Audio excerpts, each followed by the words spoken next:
જય સિયારામ ને હર હર મહાદેવ બધાને। તો આજ તો જો સવારમાં હું દૂધ પીવા બેઠી હતી ને તો મને જેઠાલાલનો એક વિડીયો યાદ આવી ગયો, તારક મહેતાનો। એ એક વિડીયોમાં બોલતો હોય કે ચાય પીઓ બિસ્કિટ ખાઓ, ચાય પીઓ બિસ્કિટ ખાઓ, ચાય પીઓ બિસ્કિટ ખાઓ, ચાય પીઓ બિસ્કિટ ખાઓ। તો મને એ અત્યારે સવારમાં એવું એમ સેમ લાગ્યું કે મારે એ જ રીતે હોય, દૂધ પીઓ મૂંગફલી ખાઓ, દૂધ પીઓ મૂંગફલી ખાઓ, એવી રીતે। તો હું મમ્મીને કહેતી હતી કે જો મારે એવી રીતે જ થયું આજે જેઠાલાલની જેમ જ। મેં કીધું એને દરરોજ એમ જ હોય કે દૂધ પીઓ મૂંગફલી ખાઓ, દૂધ પીઓ મૂંગફલી ખાઓ। ને પછી નાઈને તૈયાર થઈને મહાદેવને લોટી ચડાવીને મસ્ત મજાના દર્શન કરી લીધા હતા। ત્યાં તો થોડીક વાર પછી પપ્પાનો ફોન આવી ગયો હતો કે તારે એક કામ કરવા માટે જવાનું છે। મારે પપ્પાની સ્કૂલે જવાનું હતું, ત્યાં એક કામ હતું। તો આપણે આપણી ધનોને તૈયાર કરી લીધી ને મસ્ત તૈયાર થઈને નીકળી ગયા હતા।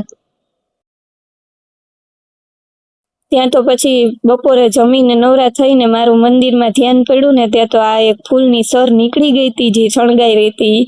તો પછી મેં કીધું અત્યારે શ્રાવણ મહિનામાં મહાદેવના મંદિરને આમ ન રખાય, મેં કીધું હાલો ફટાફટ ચોંટાડી દઈ। તો જોઈ મેં મસ્ત ચોંટાડી દીધી પાછી। ને રાતે અમે બનાવી નાખ્યા હતા ઢેબરા। તો મમ્મી કહે કે હાલો બેન આજ તો તમે ઢેબરા તરવાની ટ્રાય કરો, એ કે ક્યારેય તૈરા નથી તો એ કે શીખી નાખો। તો જો મમ્મી બનાવતી ગઈ હતી ઢેબરા ને મેં તરી નાખ્યા હતા। ને તમારા ગામમાં આને શું કહે છે એ કમેન્ટમાં જરૂર લખતા જાજો। અમે તો ઢેબરા કહીએ છીએ અને ઘણી જગ્યાએ અલગ અલગ નામ હોય, એટલે કમેન્ટ્સમાં લખતા જાજો કે તમે લોકો શું કહો છો આને। પછી રાતે જમીને નવરા થયા ને તો મને ને મમ્મીને થીક શેક પીવાની ઈચ્છા થઈ હતી। તો આપણે આપણી ધનોને પાછી કાઢી લીધી છે બારે અને નીકળી ગયા હતા થીક શેક પીવા માટે। ને પછી મારો ને મમ્મીનો થીક શેક પેલા આવી ગયો હતો ને હેતનો હજી નહોતો આવ્યો, અને પપ્પાએ આઈસ્ક્રીમ મગાવી હતી તો એ હજી નહોતી આવી, તો એ રાહ જોતા હતા।